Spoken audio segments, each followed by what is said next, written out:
Chris Hoy, cancer diagnosis. Let's talk about it. Chris Hoy is a celebrity in athletic circles. He's a British cyclist and recently diagnosed with, and again, if I've got anything wrong in this video, let me know. From what I understand, he's been diagnosed with terminal prostate cancer, terminal cancer. He's basically the same age as me, and he had a sore shoulder, and he went in for a checkup, and then they did more checkups, and then bang, the doctors basically concluded, you got a couple years to live. Yeah, unfortunately. So how crazy is that? This is just a good, and Chris Hoy, one of the fittest humans on the planet. Yes, he's like a speed athlete. He's not like an ultra endurance athlete, but again, it's fitness on different spectrums.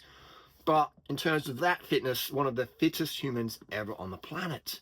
Now, some people say, oh, it's because of performance-enhancing drugs. A lot of people take performance-enhancing drugs, you know? And the amounts that people would take for track cycling is not much, okay? It's not much.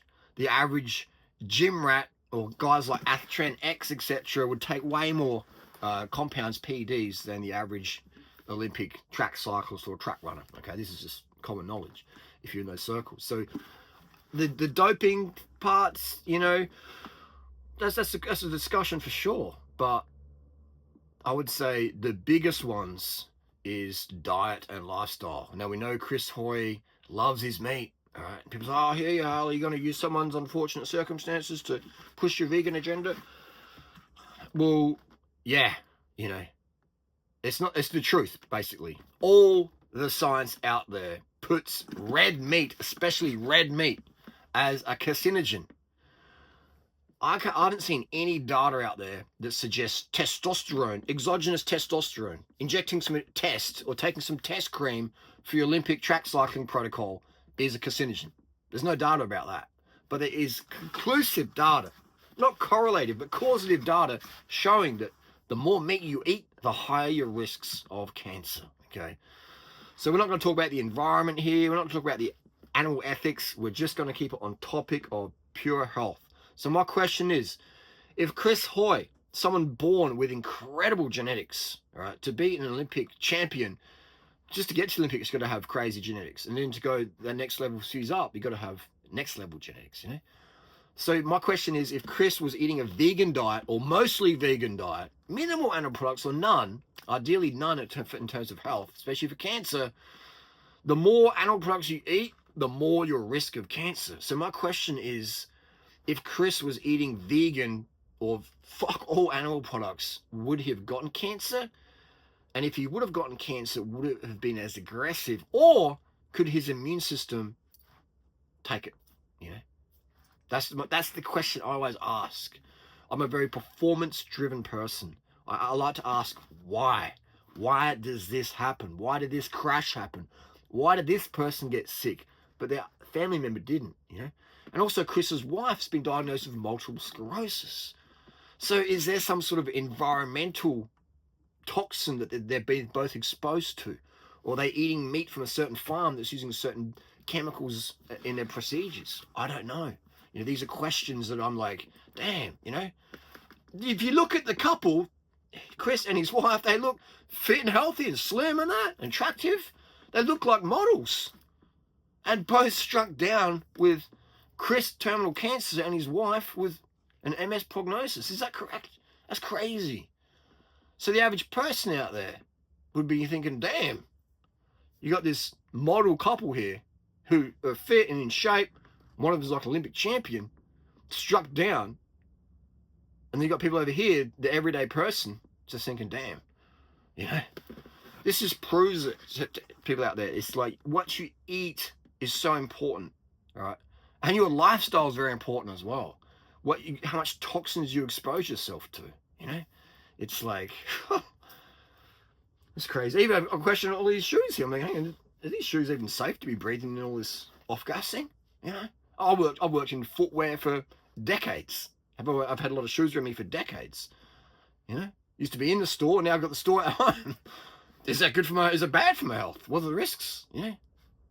So we all are exposed to pollutants. We're all exposed to carcinogens, toxic compounds, forever chemicals, people waxing their bicycle chain, cooking in the pot at home, putting that gas in the house, Teflons and PFAs and stuff like that. It's just, you know, we're exposing ourselves, cars driving past, sitting in the car behind the engine block, you know what I mean?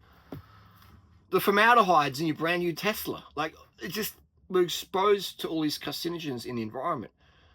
The animals we eat bioaccumulate all these toxins. Like Chris eating that red meat, if you're eating chicken or fish or meat, red meat, these animals, they eat the carcinogens, and that builds up in the tissue in their body that we eat, their fat we eat, their muscles that we eat, their organs that we eat.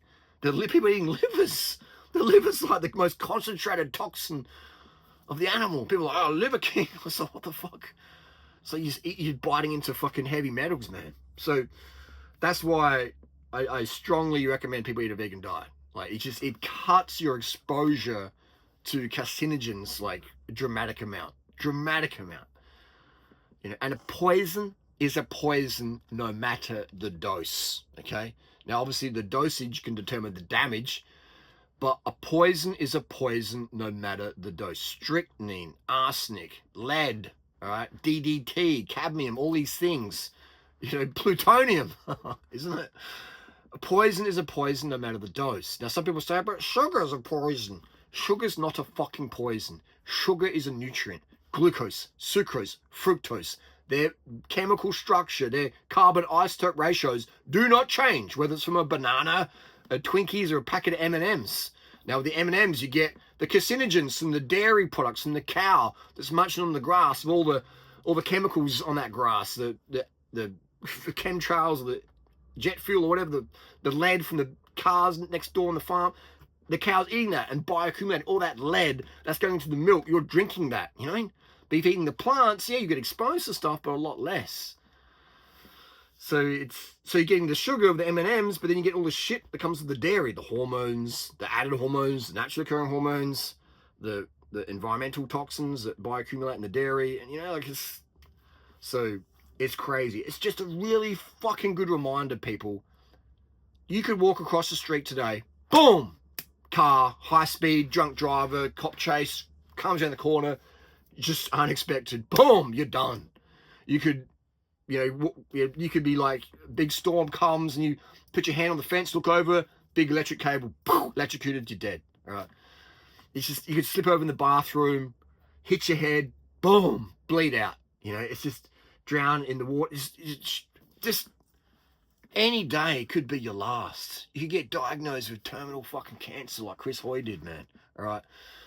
You could eat the cleanest diet in the world and just get fucking shot in a drive-by shooting. Someone just targets your house by accident. Pop, pop, pop. Done.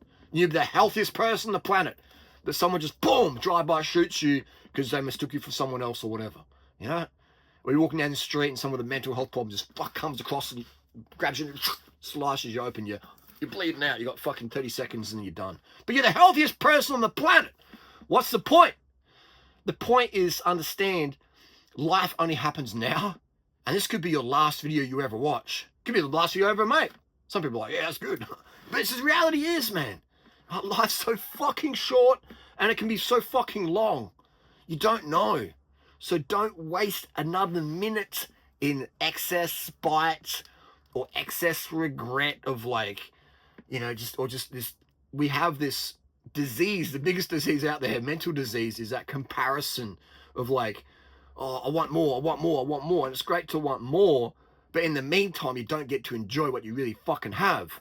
A, being alive. 2, being alive, you know? Like, there's people out there who have legs and arms and vision and can speak or hear, or live in a house, we have shit. We just take it for granted. And then one day, boom, you lose your arm for whatever reason. And you're like, fuck, I lost my arm. That sucks, you know? But when you had it, you didn't even take advantage of it and really appreciate it. Often when we lose things, we appreciate them more, but then it's too late. Moral of the story, man, is just do not spend another day in any job you don't like, man. Like I woke up at 5:34 a.m. this morning, fucking stoked to start the day. Every day I wake up going, fuck, what do I start first? Do I get the shoes going? Do I get the YouTube going? Do I look after the possum, the pigeons, the cats, Natasha? Like, what you know, like, Go for a run, go for a ride. Like, what do? Do I build this bike up? Do I put this? I'm overwhelmed every fucking minute of the day because every single fucking minute I'm doing something I like to do. And my biggest frustration is, maybe I should do this first. Maybe I don't. You know, that's my life. I get stressed over all the good things I get to do every day because I've set my life up to win like that, okay?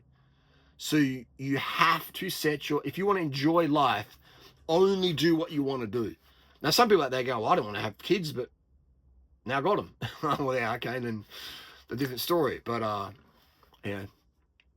I knew at a very early age, I didn't want to be a parent. I wanted to be a parent for other people's kids. I want to be the uncle, the coach, etc. Less responsibility, but same sense of giving. I get a vasectomy. I set my life up to win. Driving a car for me, I like going fast. I'm probably going to kill myself or kill someone else. I don't get a license. Simple as that. I want a bike, you know. And I get an e-bike that is limited on speed. I speed limit myself because I know what I'm about. So minimize the risks. Set yourself up to win in life. Do what you want to do. And understand every drug we take has a side effect. Some of them are very dangerous. Some of them not so dangerous, you know. Every thought we have has a side effect. What are we playing in our head every day?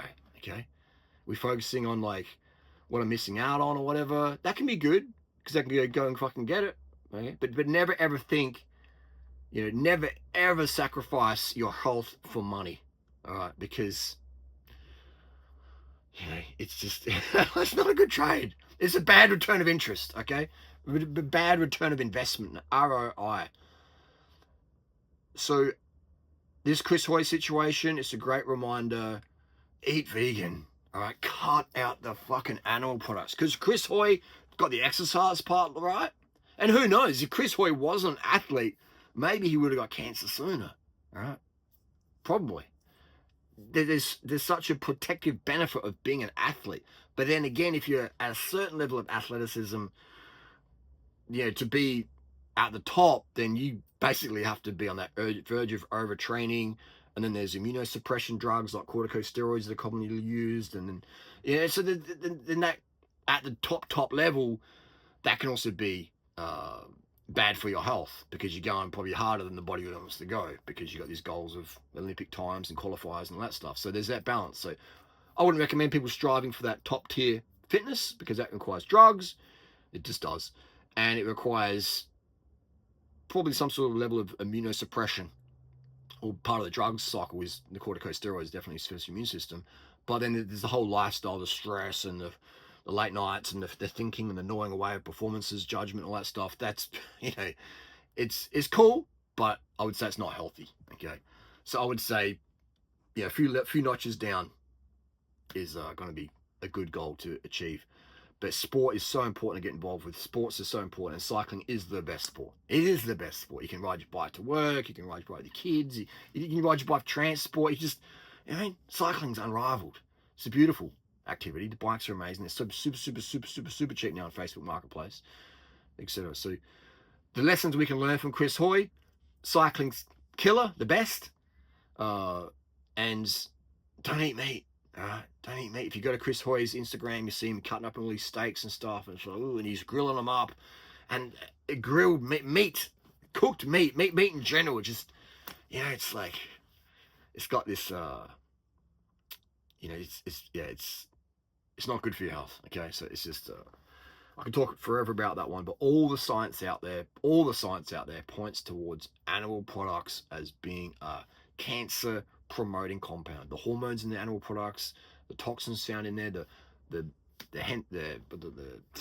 heterocyclic amines, the benzopyrenes, all these things, all these carcinogens, the AGEs, the advanced glycated end products found in animal products. So now a lot of people aren't going to go full vegan. Cool, you know, eat as less as you can then. All right, better for your health, better for the planet, and better if you care about cats and dogs and animals and fish and birds and turtles, it's better for them as well. Okay. But again, it's just a great reminder that fucking life is so short, man. And if you're lucky, it can be too long to live a miserable life of comparison and doing stuff you don't really want to do.